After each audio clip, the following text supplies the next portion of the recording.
If you work for the Catholic Church and want to avoid burnout, overcome parish dysfunctions, and put more souls in the pews, we're here to help. I'm Ty Hua, here with my co-host John Cons, and this is the Catholic Ministry Professionals Podcast, the show that provides leadership development for Catholic churches.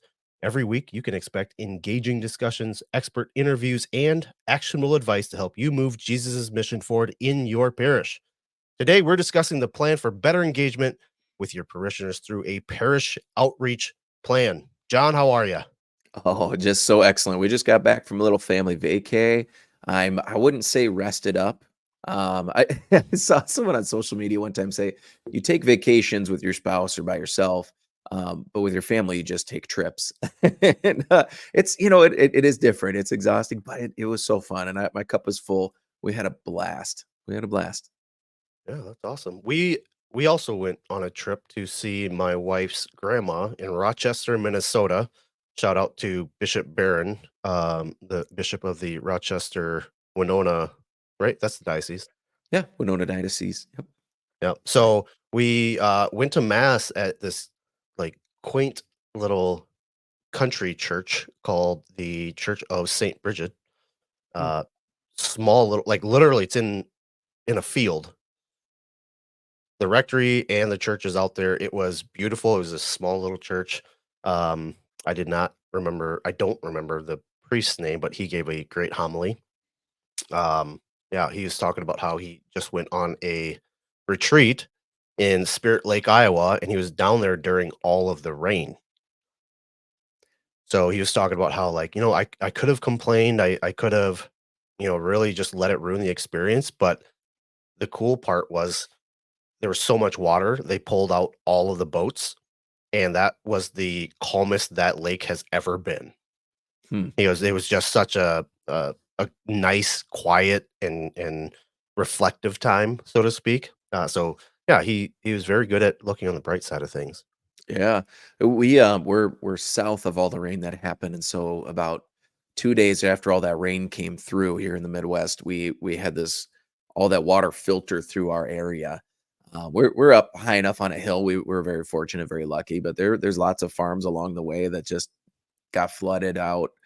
We had neighbors that had water within like 5 feet, um, where it would have gone into their little basement entrance and stuff. I mean, it was just it was a mess. So my prayers go out to everybody who dealt with that. But also, you do see a lot of people saying, we lost our home, but our families together, and you gotta love that human spirit, that triumph of the human spirit, and it's a piece um, that comes when you realize how things could have gone.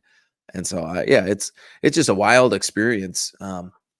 You expect some of that around the coast, where you're right by the ocean, and whether a giant wave swell comes in or the hurricane or whatever it is, you kind of expect that. You don't expect that flooding in the Midwest where it's all plains.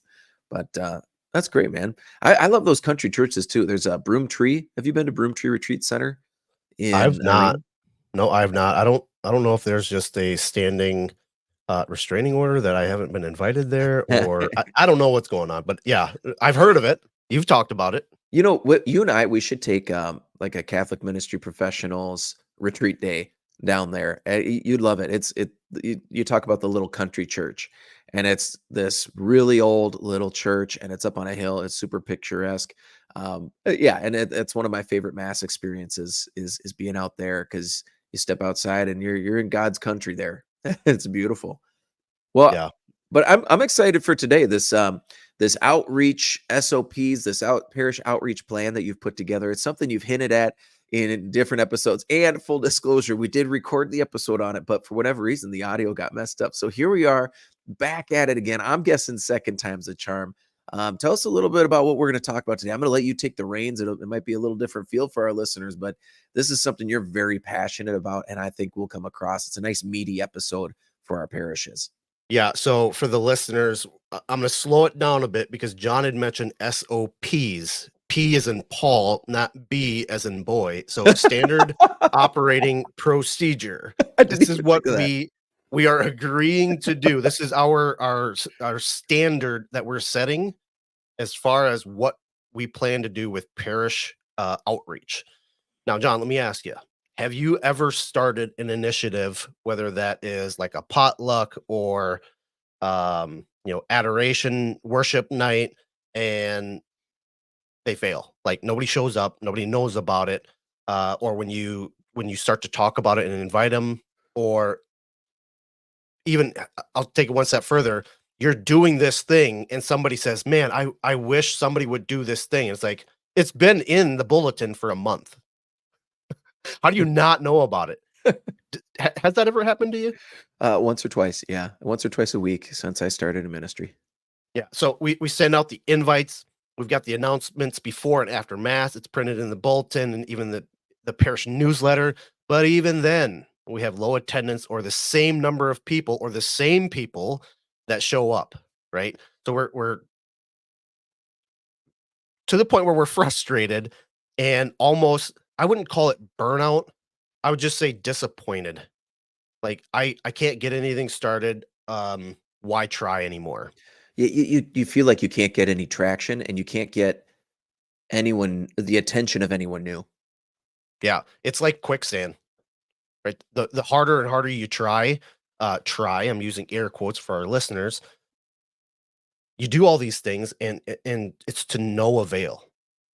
So, just like evangelization, it's there's no personal connection to the thing that we're trying to get them.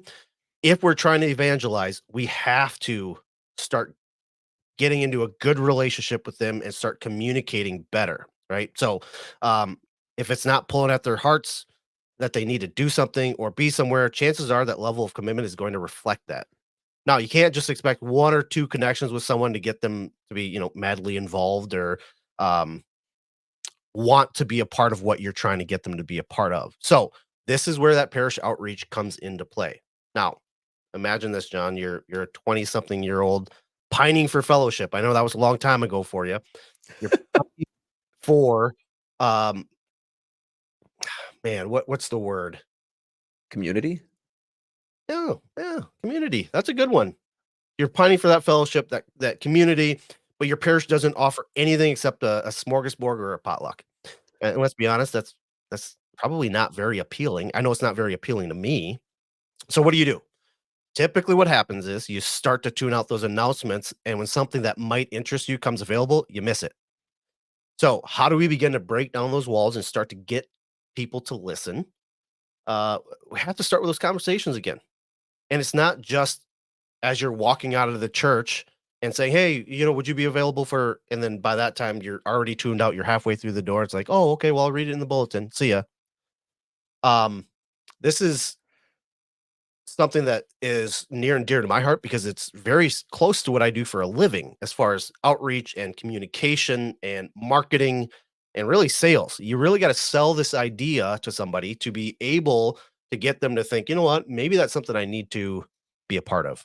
So we're going to dive into this SOP, this standard operating procedure, and first and foremost, the SOP should be there just as a guider to stay true to the plan, right? Don't deviate from it. Now, update it a little bit, but to scrap it, that should be a non-negotiable. So first and foremost, with the SOP, there's got to be an introduction. There's got to be a defining purpose for the outreach. So emphasizing the goal of fostering consistent and meaningful relationships with parish members beyond weekly mass and holidays. Fathers should be announcing this so that the parish members don't treat you like spam callers. Um, now you will still get a few callers that treat you that way. Let's just be honest. They're going to see that number, and when you say, "Hey, I'm with St. Therese Parish," they're probably going to wonder a couple of things. Are they going to ask for money? Or are they going to ask for volunteers for the first few calls? But with the help of Father, saying, "Hey, a few of our members are going to be reaching out to you just to check in. Don't treat them like spam callers." Or I know we're in that time of political um, uh, elections, so let's not treat them as if they were the enemy, so to speak.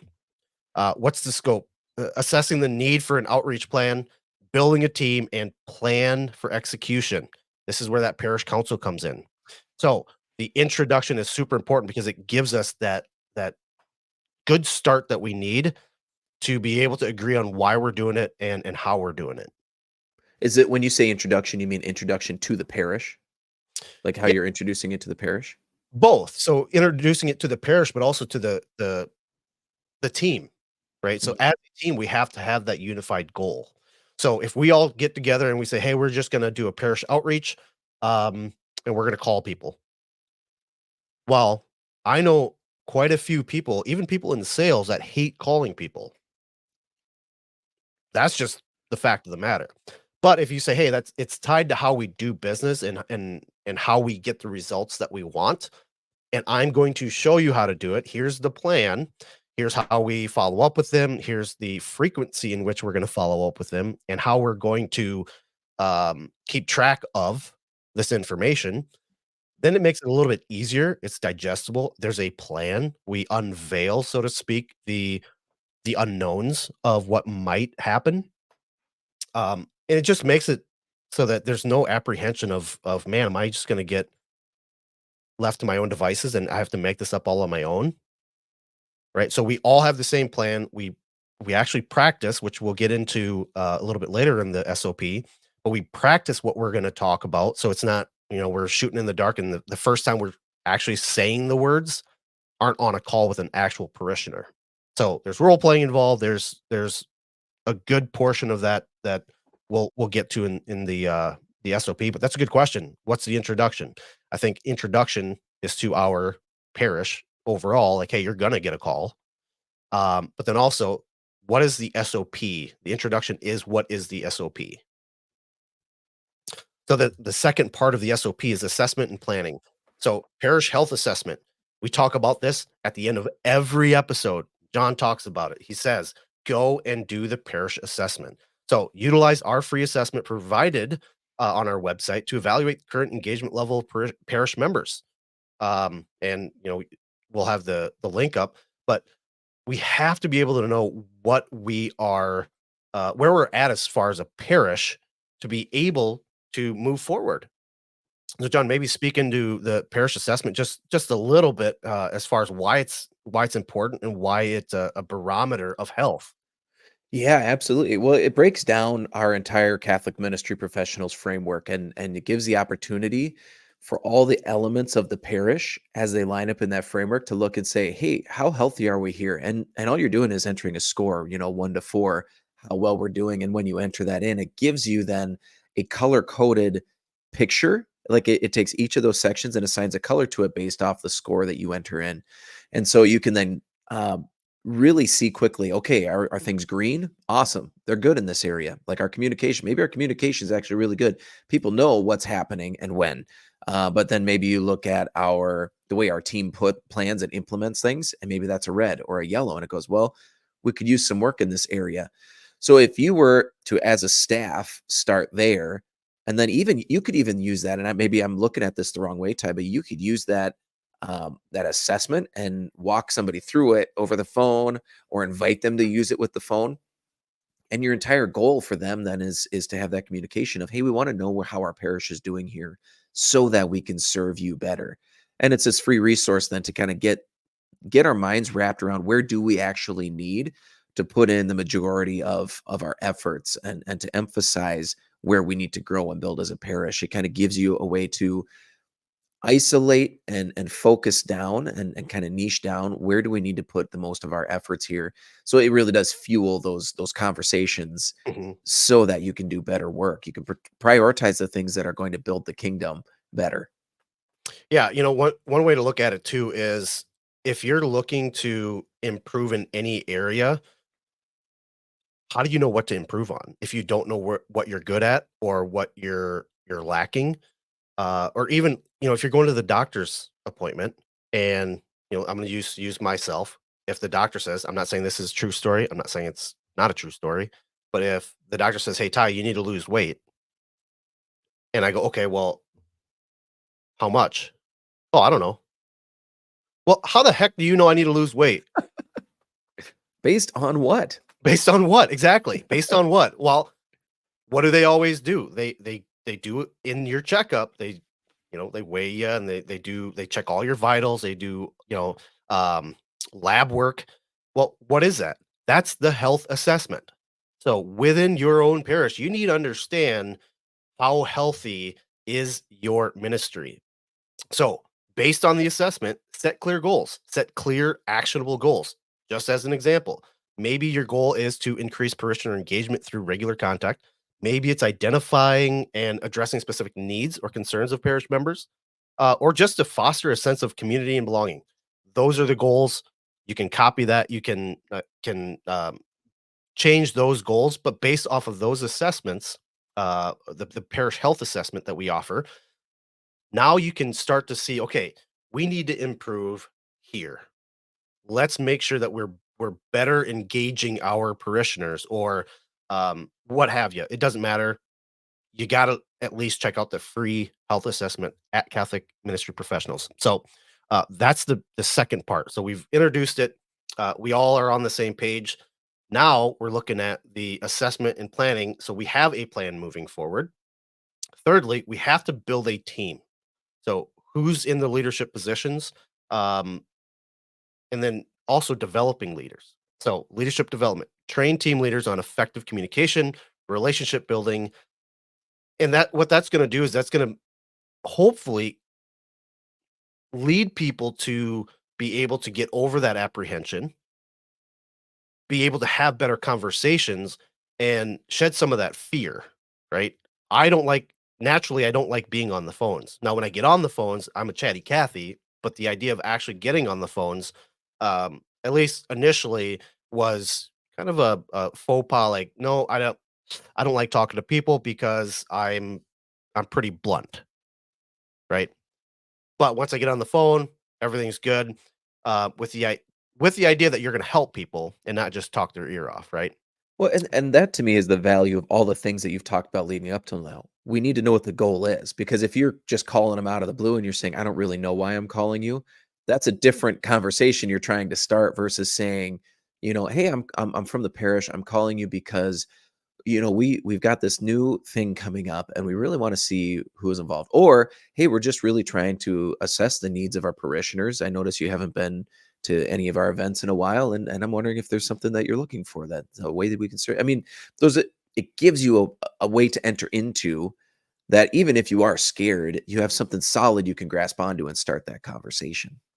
Yeah, and really the idea of this step is I think more than just this specific SOP. It's that leadership development or being able to help train leaders within the parish for other ministries, right? So maybe parish outreach isn't their forte. Maybe it's in, I don't know, smorgasbords. I I Or don't know. or, if Ethel really loves her prayer ministry, it's an opportunity to really kind of latch onto that and say, okay, how can I speak into this and do Yeah. formation here as well? Yeah. So I would highly recommend that these leaders utilize resources from our podcast for tips and strategies, or bring us in. Give John a call.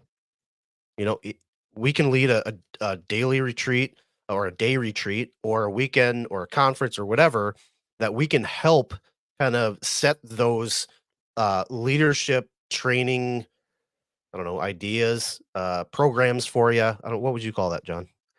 Well, we can do a team training, we can do a parish mission. I mean, it kind of depends on if your focus really is on right now building your team. We would come in, we do a 1 day kind of training for you and some follow up after that to help you isolate these goals, set a plan in place, and then even actually schedule the plan into your schedule so that all you have to do is execute on the things you've decided, the steps that you've decided need to happen in order to move that forward. Our parishioner our parishioner engagement really focuses on those missions and coming in. We've got a great spiritual gifts one that talks exactly what you're saying, Ty. Our spiritual gifts mission allows you to start that conversation with your parishioners to take some information from that and leverage the mission forward. And so if you're interested in any of that, email us at catholicminpros@gmail.com. Awesome. So team formation. Now you've set the leadership, you've set all of the visions, the goals, if you will. Team formation is critical because you want to get the right people talking to the right people. So create a dedicated outreach team consisting of volunteers and staff members who are passionate about parishioner engagement. Make sure there's a diverse group of people so that they can reach out to their demographic. It's just a better conversation when the person calling you is of the same age and in the same life stage as you. For instance, I've got today's 10 months old. So a 65-year-old really isn't going to relate to my family situation. They may understand it, they may have gone through it, but that was a long time ago.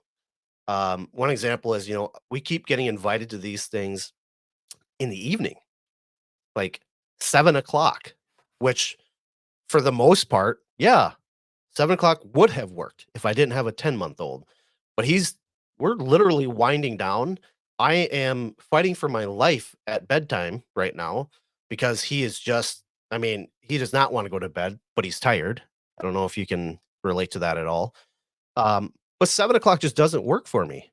So a 65-year-old may not understand what I'm going through, but somebody my age, which I'm not gonna say how old I am, but So old. so old, but somebody that has a 10-month-old or kids would understand, like, "Hey, this is not a good event for Ty and his family to go to because he's got a 10-month-old. I understand I'm not gonna be there."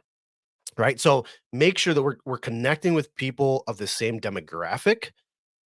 Because if you continue to talk to me and invite me to event after event at the same time, pretty soon I am gonna tune you out. Pretty soon I am gonna send you to voicemail and then screen the call, and maybe not call you back. I'm not saying I do this, but I'm just telling you that's gonna happen. I'll put it on my wife. She'll do that.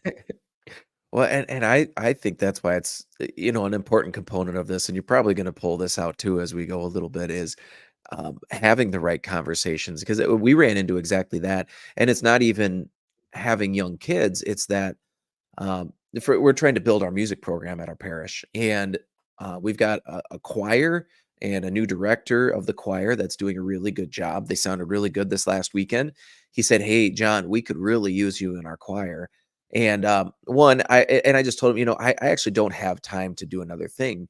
But the other problem is that they do their practices at the same time that we've got our kids' formation times, and I'm committed to participating in my children's formation. I say all the time, if your kid's in the program, you should be. I'm trying to live that out because I really think my investment in that shows something more than just, hey, I need you to do this. It's no, I'm going to do this with you because it's the most important thing in your life. So as long as you're doing your practices at the same time as that, you're actually conflicting with your other programming that you've got on. You're fighting with yourself within the parish. And we didn't have time to have that full conversation, but in something like this, then you have those opportunities if you are inviting them to say, what would be a reason why you wouldn't do this? Well, time, but also the way you've scheduled it doesn't work for my life. And then you have Yep. opportunities to break that open. I love that. Yeah. Yep. The next step, if you will, within this SOP is a calling plan. You got to develop a good calling plan. So identify contacts, compile a list of all the registered members, ensuring contact information is up to date. And I think that that's good for everything within the parish, right? If you want to be able to get a hold of your parishioners, make sure you have an updated phone number or email. And it's not the spam email. I've got a spam email that I use, right? If I'm signing up for I was discounts just and going to ask stuff. about that. Yep. Um, it's actually the one that I set up when I was in high school. I actually don't even have access to that. Like I could reset it and get access to it, but I don't check that email at all. Hmm, hmm. So make sure you have updated contact information. And once you have that, the next step is to segment that out. So divide the list into manageable segments based on criteria such as age, family status, or involvement in parish activities. Right. So I think you can speak to how to do that, John. Well, I think more, I mean, there's any number of ways you can do it. I think it'd be really, you might think this is overwhelming, but I think one of the easiest things, flock note, flock note, flock note. I think is hands down, bar none. We're not sponsored by them. We don't get any money for saying this Yet. yet, but I think they are bar none the best communication tool out there for churches. They get it. They understand. Like they are 100% invested in helping churches and ministries succeed in spreading the message, and their focus is on communication. So while we don't have that training or the experience for best practices for all things communication, they do, and they utilize that to make it easier for you. So all this segmenting, all this stuff, it's as easy as setting up your intake form. And they'll tell you, they'll be the first to say, email and phone numbers are the most effective way to reach people, because everybody's on social media. Not everybody, social media is really good at learning what you want to pay attention to. So if they already don't pay attention to the stuff you post, social media already filters that for you. Whereas their email and their phone number goes right to their personal contact. So you have the opportunity to do that. It also updates itself. Like it'll send them a message every so often. Hey, is this still the best email? Hey, is this still the best phone number? Hey, is this still where you live? So it continues to update and keep it refreshed. And so you have the opportunity to engage them, I think, a little bit better through something like that. So again, don't break yourself into a million pieces trying to track down all this stuff. Utilize the tools that are there. And again, Flocknote, I think, is one of the best ones. Yep. After you've segmented those members out into different demographics, like we were talking about, different criteria, assign callers, assign specific segments to each member of the outreach team, ensure each team member has a reasonable number of contacts to call. And it's almost like your pen pals, right? So we talk about phone numbers and emails, but really, if it works better to text, give them the ability to text. Give them the ability to use, either WhatsApp or any number of other communication tools, whatever is best for that parishioner. So don't stuff them in a box just because it's easier for you. If you don't like WhatsApp, tough nuggets. Like, if you want to communicate with people, go to how they're, or use the communication style that they want or like to use. I'm not a huge WhatsApp fan.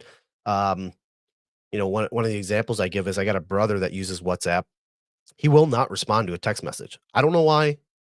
Maybe he's just paranoid that our weird memes and stuff that we send back and forth is going to get leaked.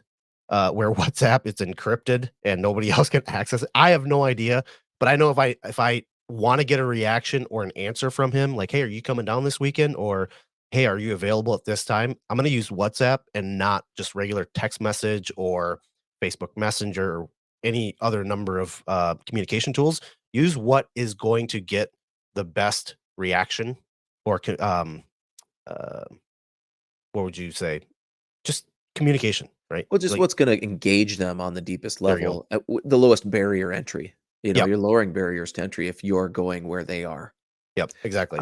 And I would say too, and I kind of want to reframe it, continue to reframe this in like this is scriptural. I think this is very much how Jesus did things. In a sense, when you are putting these collars in place, the image I have in my head is the sending of the 72 in scripture, right? This is not like the moment where you're going to get them. This is preparing for Jesus to arrive in their hearts, right? This is cultivating the soil, cultivating the community so that when Jesus arrives, they're ready to receive him. That's what you're doing here, because you're building those barriers, you're building those bridges of trust, you're lowering those barriers of entry into the church.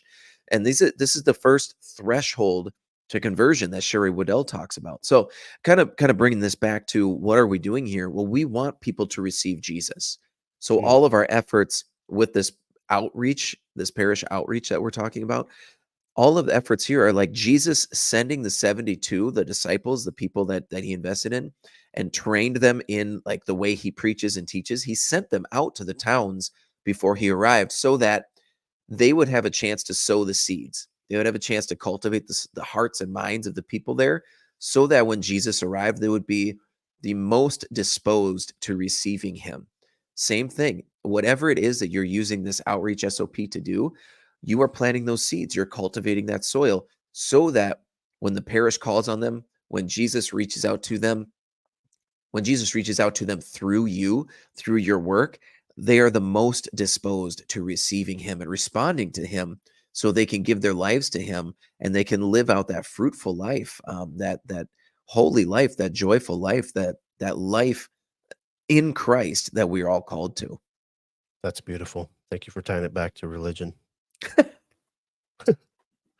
So the next step after you've assigned callers to certain outreach team members, we got to be able to be on a consistent message, right? So it's not just if you're good at talking to people, then you're going to have better engagement. So we should all train. And how we train is by having a script and guidelines for conversations. So develop that script, create a flexible calling script to guide conversations. And that script should include a warm greeting and introduction, the purpose of the call, whether that's just checking in, updating them on parish activities, offering support, or even like, hey, we're just calling to update contact information, right? We've gotten a lot of good information sent out over the last couple of weeks regarding parish activities or events or whatever or changes to our parish, kind of through the Sioux Falls diocese here. We actually had a realignment, if you will, of parishes. um, so that would be a good way to make sure that you have updated contact information.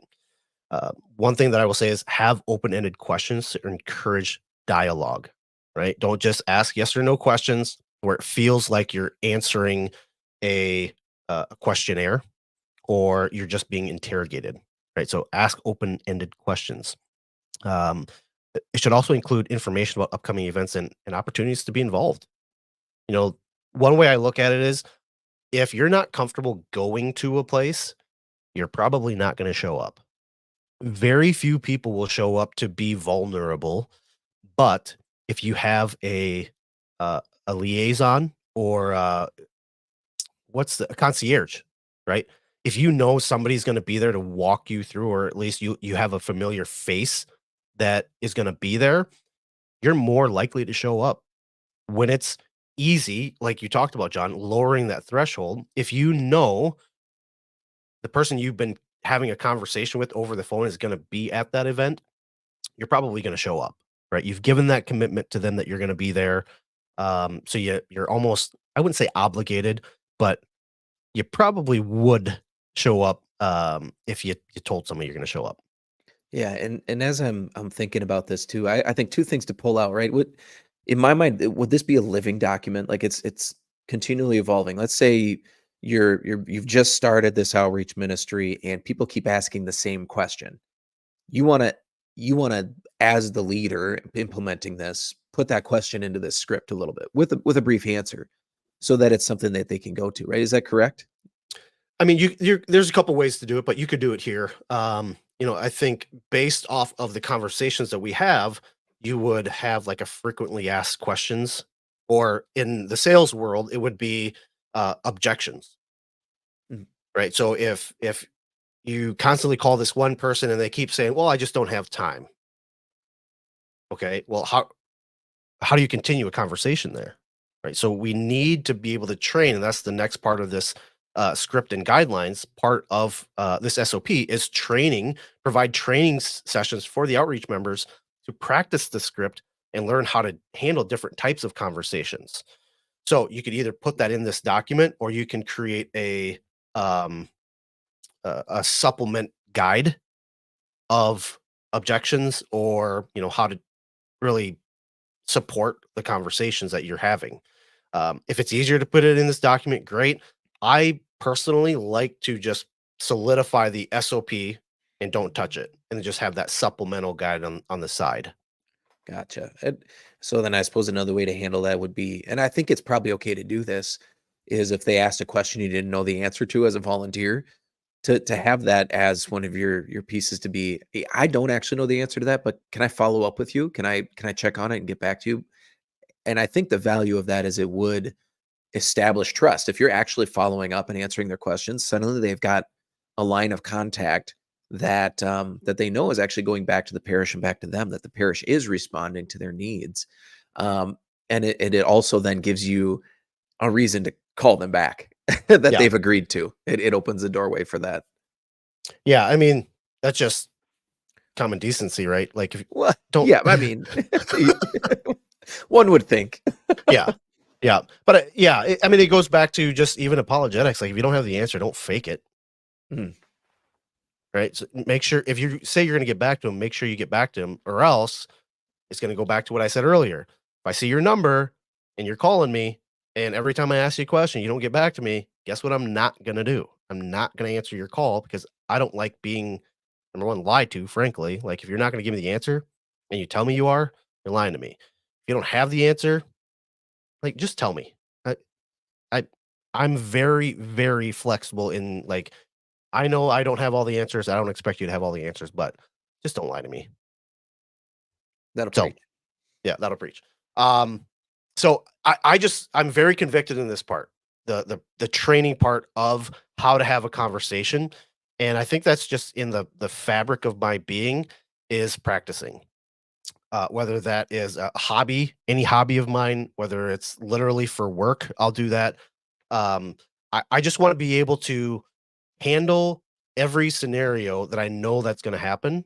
Why not practice it? Right? You know, when you pick up the phone, you're probably gonna get somebody that's gonna have a bad day, and they're just gonna treat you like crap. Okay, just take a step back. It's not a personal attack. Let's just practice that, right? It could be in our meeting, John, where it's just like, "Hey, John, I'm having a really tough time with parishioners that don't wanna talk to me. Can we just work through some of the objections that I've been getting?" Right? And then you'd say, "Okay, what's the biggest objection that you get?" "Well, they don't have time to talk to me." Okay, well, how would we work through that, and how would we role play that to maybe get a better result than you're getting now, or that I'm getting now?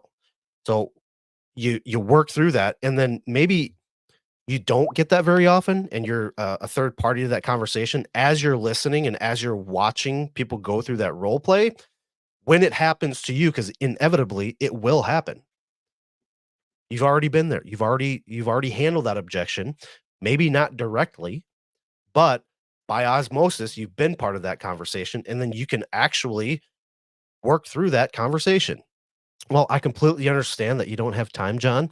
When would be a better time that I could give you a call back? Because this is really important just to be able to update you on the, um, you know, parish engagement council or whatever it is that you're trying to talk to them about, or the smorgasbord, or, hey, we've got a worship night coming up.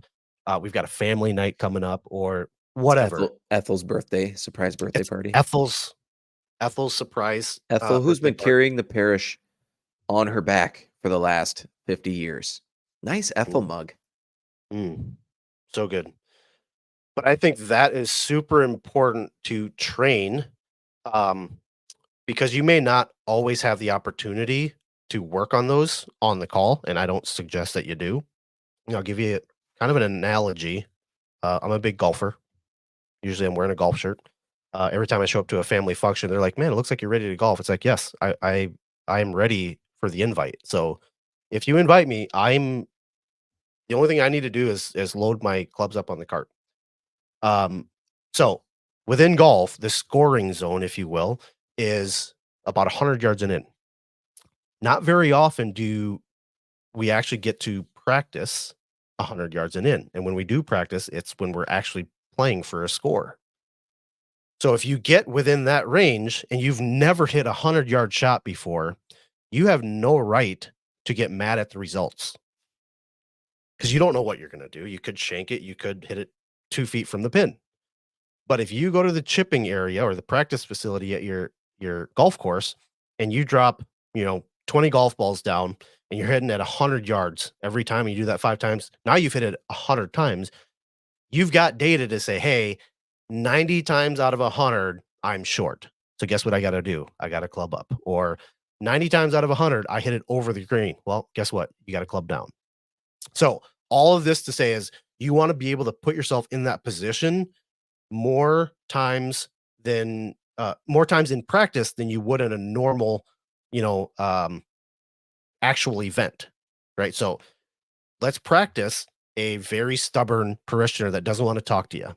Let's practice a parishioner that is in attendance, but they don't really want anything to do with the church, the parish itself, or that they're very mad at the church because of something that happened years and years ago.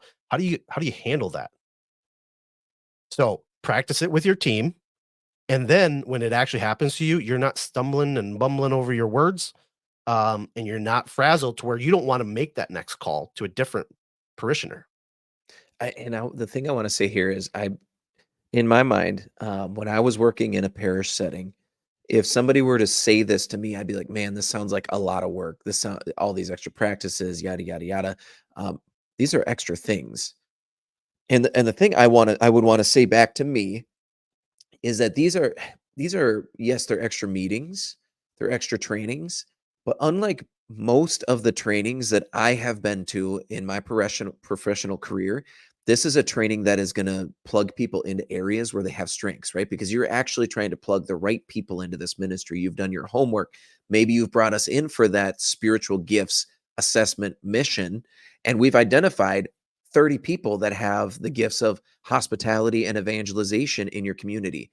What you're now doing with these trainings is helping them to tap into that and refine those skills and become better. And when you have practices, when you have trainings that actually help people to improve, you're going to set them on fire.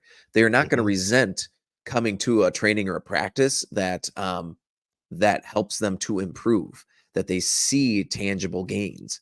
They're not going to resent that. What they do resent is when you force them to come to one size fits all trainings that are supposed to apply to every single little thing that they do. And then you've wasted 4 hours of the day and you haven't taught them how to do anything specific, like be a better catechist or become a better cantor or become a more effective outreach parishioner, right? So these are practices that are practical, they're meaty, they actually provide value to the people who are coming to them. And when you do that, they're not going to resent you for it. And actually, when they enjoy it, you will enjoy it. So you won't even be mad that you're doing more of these meetings because suddenly it's now got some weight and substance to it that is impacting the kingdom. It's transforming the parish through the work that you're doing. Yep, and that's a good point. There's when there's fruit that bears from these trainings, that's when it really hits home and you're like, "Oh, maybe the training wasn't that bad." So, I implore you, just keep that in mind. Try to bear some fruit within these trainings, and not just let it be, "Oh, we have to do this because the framework tells us or the SOP tells us we have to do this." So, the next thing is scheduling and execution. So we have to set a schedule. Establish a regular calling schedule. Aim to reach out to each registered member at least once every quarter or whatever you decide the frequency should be. If you've got a huge parish, maybe it is quarterly. Or if it's a certain parish member that is a little bit prickly, maybe you don't reach out to them every month or every day. Don't reach out to people every day, Especially Ty. especially me. But if you set that regular just ask them like, "Hey, how often do you wanna be reached out to? Is it based off of the events that are coming up? Would you mind if I reached out to you if I feel like a certain event, is right in your wheelhouse that you should know more about? Or do you just want me to reach out to you every month, quarter? Like, how often would you like me to reach out? Because I don't want you to block me," right? Um, that is a great conversation to have within that initial conversation. Because if you don't ask that question and you don't know and you just constantly berate them with your phone number popping up on their cell phone, they're probably not gonna like that and just subconsciously, block you or tune you out, I should say.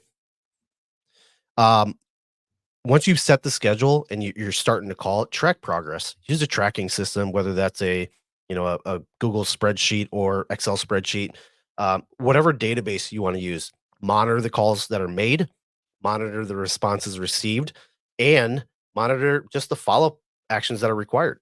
So, bonus points if you're actually using a customer relationship management tool, a CRM tool.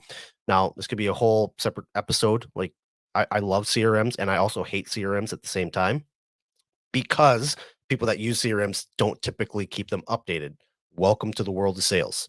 So the CRM can help out for different events that you're having, fundraisers that you're having, but it really puts to paper, digital paper, the work that you're doing. And if something were to come up and you weren't available to do it, another team member can step in to say, "Oh, Ty was here with, this event or with this parishioner. They were talking about this. They're going to donate X amount of money or food or whatever to the event. Now they just take it and they can continue to run with it versus calling Ty and I'm on my deathbed, sicker than a dog and I can't talk to you and you're, you know, going through the same processes that you've already, or I should say repeating the same process that I've already done with a certain parish member. So use a tracking system, a CRM. You could use Nutshell. I think Constant Contact is another CRM. Just you got to have something, and there are free ones out there, so you don't have to spend any money. But I do recommend having a good CRM. Um, with those progress reports, you gotta have regular reports to parish leadership on the progress and impact of the outreach efforts. Uh, if you're not if you're not using parish resources wisely, not now, John, maybe you could speak to this. It's not like an endless amount of resources that the parish has. So if you're spending, even if it's $10 a month on a CRM and you don't tell them how good it's going, you don't offer them any reports of like the status of why you're needing $10 a month with the CRM, they're probably going to cut you off. Maybe you could speak to like a you know a council that we got to report to. Well, and what I would actually say is the value of this is that it provides accountability. And I would say we actually have the opposite problem a lot of times in ministry where there is no accountability, right? We just give someone a salary and then they just do their job. And we have that conversation a lot on this podcast. Like, how do you balance the spiritual side and the practical side? Like, no, it's not all about the numbers, but the numbers do matter, right? And I think we get lost. Like, yes, it's a work of evangelization, but everybody in the church is called to evangelize. That's something that is universal to everybody in the church. Your job is something specific you are being paid to do.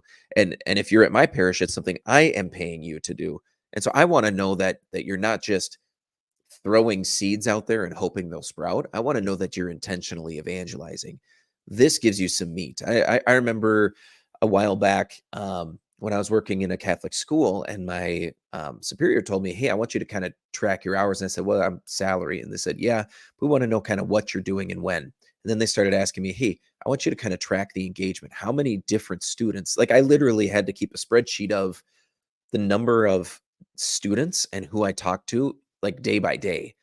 And it Mm, was a way because after I'd been there for a few years, they just said, "Hey, we've never had someone stay in this position this long. We don't know how to continue to form it. We need some data." And so it was just, those were simple ways to start tracking, like, okay, what is my impact in this community? And so I think it actually, something like this gives you, it should hopefully help you either realize, oh, wow, I'm not doing as much as I thought I was, or to go, wow, the scope of, because I found that I was reaching like 2/3 of students throughout the course of a semester, right? In moments. And so that's a good thing. It was like, oh, wow, I actually am doing more than I think I'm doing.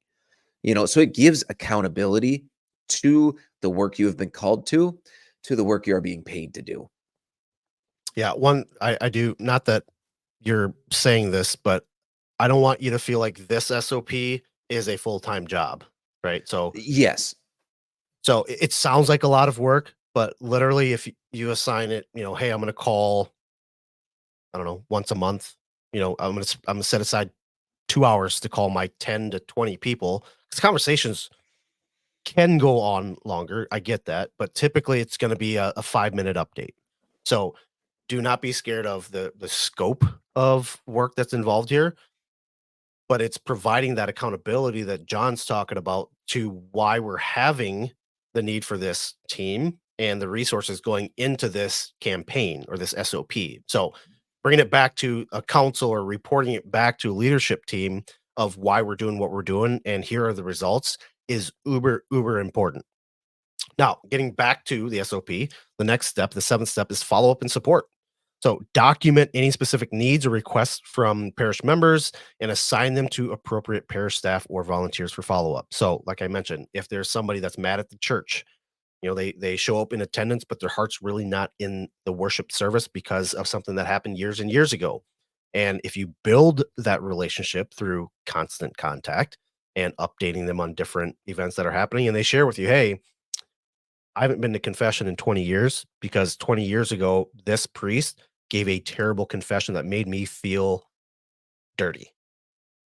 right? So take that information, obviously with the blessing of the parish member, like, hey, I think you should really talk to Father about this and clear that up because it's not very uh, spiritually good for you.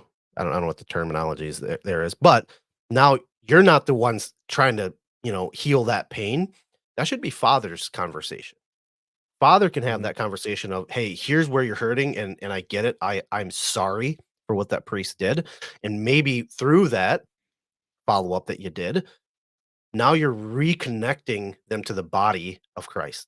They're actually a branch that is bearing fruit and not just a withered up, dried up branch that Jesus is gonna throw into the fire. So, it's super important to have those follow-up, points documented and then follow through with them. Provide support. Make sure that when people are coming to you with these follow-up, actions, like in that last scenario, make sure Father is going to support you and not just say, "Well, I'll get to them when I get to them." Well, no, no, no. This is super important. Like, this is their soul. This isn't just, their attendance at the next, event or smorgasbord or whatever. This is their life with the church. So make sure that the outreach team has access to resources and support to address common concerns or questions that arise during the call. Make it easy for the team members to help the parish member. If it's not easy, if the threshold is too high, they're going to say, "To heck with it." Like, I know the last time I asked Father for help here or Ethel for help, it was like pulling teeth. Why would I put myself through that? But if they had a good result from the last time, they're gonna be like, "You know what? We need to get you with Father right now. We need to get you with Ethel right now because she can connect you with the right people." So make it easy. I cannot stress this point enough. Make it easy. Mm. Lastly, review and improve. If you're not reviewing what you're doing, you have no idea the health of your SOP. So regular reviews, conduct regular meetings to review effectiveness of the calling plan and make adjustments as needed. And then keep that feedback loop going. Encourage feedback from both the outreach member and the parish members to continuously improve the process. That's what it is. It's a process. This is not a end all be all to where if you follow all of these and don't deviate, meaning um improving, right? Don't start adding in different steps and whatnot. But if you continue to just review and improve, that's just what it is. It's going to be a feedback loop and a process, I should say, that will help make this SOP better. So that's what I got for you, John. Yeah, I love this so much, and I know this has been a really meaty episode. There's a lot of information here, and so that I just want to kind of I want to thank you, first of all. I look back at COVID. When COVID happened, this was something that people were talking about. Hey, you need to be reaching out to parishioners. I had the idea, I'm going to start calling parishioners. And so I just started cold calling people, and it was wildly uncomfortable. And I know that nobody else on our parish staff even tried. Like we were just showing up collecting checks, right? And Mhm. I wish I had had this information, even like the first point of like, you got to introduce it to people. You got to know why you're doing this. We got to have that conversation and talk about it and battle through the discomfort and talk about how we're going to have this conversation and what's the goal. Why are we doing this? Because I just remember how wildly uncomfortable it was. And the other thing I want to say, I know again, it's been such there's a lot of information here, but when we talk to parishes, when I've talked to parishes about our spiritual gifts mission that we offer for parishioners, they always want to know, what do we do with this information? Mm. Right? Now we've got 30, 40, 50 people who have filled out these this information that tells us what their top rated spiritual gifts are. What do we do with it? This is what you do with it. You follow up with them. You have conversations with them. If they've got the gifts, right? Evangelization, hospitality, if they've got those gifts, you want to tie them into a ministry like this where they can exercise those gifts and they can begin to see how God is using them to spread the gospel, to build the kingdom. Right. This is exactly what you do in that follow up after those missions.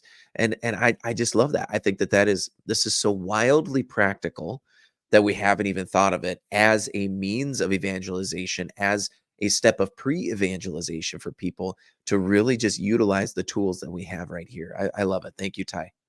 You're welcome. And with that, do you think it's time for the devil's advocate?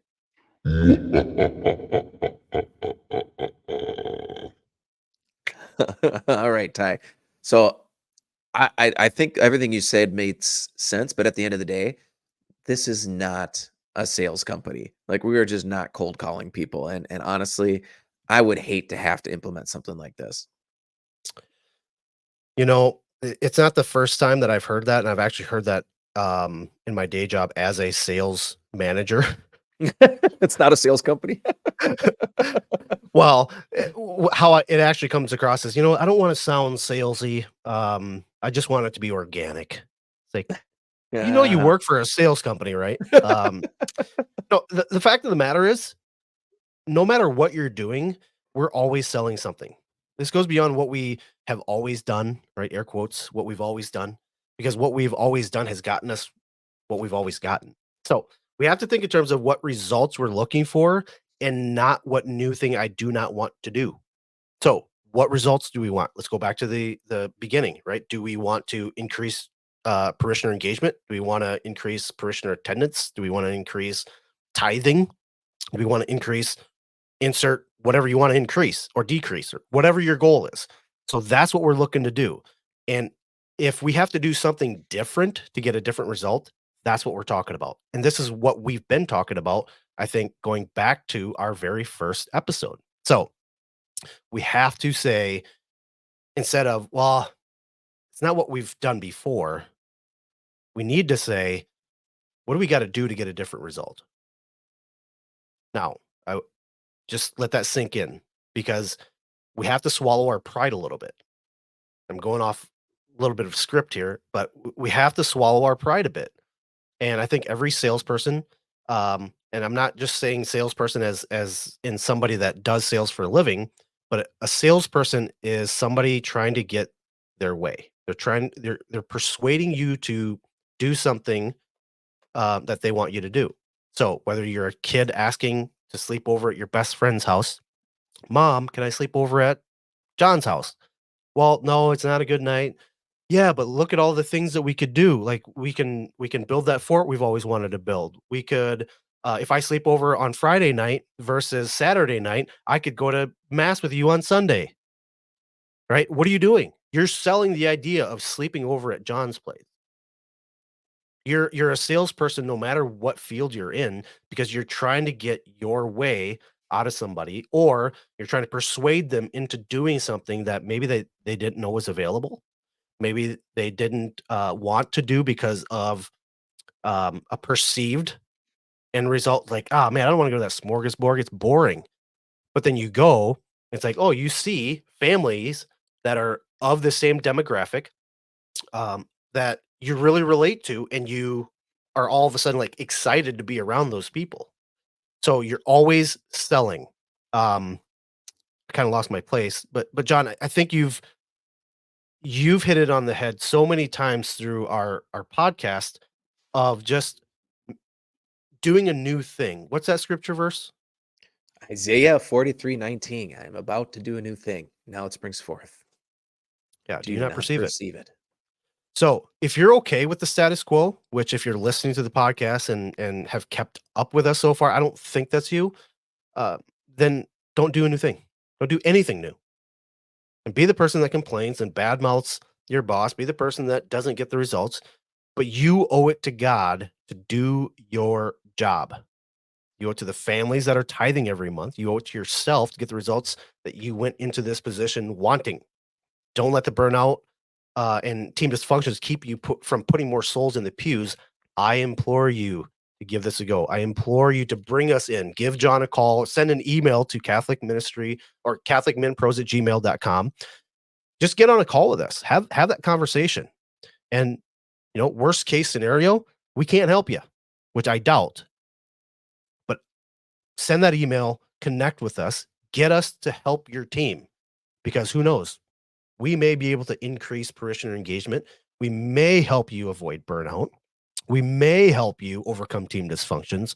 And The main point of all this is to get more souls in the pews, get more souls into heaven. Amen. Amen. Amen. So, Ty, do you have any actionable steps for the listener? Yeah. So I want you to beta this just for yourself and treat this episode as a mini workshop, putting to practice what you hear. We will have a PDF made up for you to print out or open up on your desktop to review. Listen to this episode a few times, email us with questions, but you got to commit to this and pick 10 people that you're going to do outreach to. They don't have to know what you're doing. Just call them. Call them and have an open and honest conversation about their spiritual life, where the parish fits into their life. And remember, this isn't going to just automatically win them over to coming to every event, but you're starting the conversation and getting to know them that hopefully eventually it just becomes this friendship, right? Even if it's within the church setting, that when you call, it's a um, it's just this natural conversation, or they're elated to hear from you, not like, "Oh, crap, what does the church want now?" Right? How much do they want? What quirky program are they putting together that I need to support? It just creates this cadence of a happy conversation versus just like a monotonous, "Oh, they're just doing their job." Absolutely. And even if it's not a natural fit, right?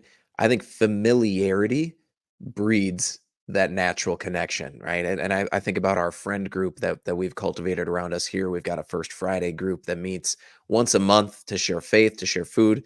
And at first, we were not a natural fit. Some of the personalities just not a natural fit. But we recognized something in one another, which was a common desire to live out our Catholic faith. And after 6, 7, 8, 9 months of meeting, suddenly you know each other well enough that it can become a natural fit. And so, Ty, thanks for sharing your expertise. This is something that for our listeners, this is something that Ty is about the best in the business when it comes to sales, when it comes to this outreach to building relationships. Ty is about the best in the business. So you are learning from a real life professional here. Thank you for listening to the Catholic Ministry Professionals podcast. If you want to transform your parish through your work, but you're not sure where to start, download the free parish health assessment at catholicministryprofessionals.com/free assessment. It really does just take about 5 minutes. There's just 36 questions to fill out. And afterwards, you will have a color-coded picture of your parish's health that you can use to fuel better conversations, prioritize better work, and become a better leader. You can always email us at catholicmenpros@gmail.com to share feedback. And finally, don't forget to text this episode to a priest or a friend of ministry that could benefit from it. And with that, we'll see you in the vineyard.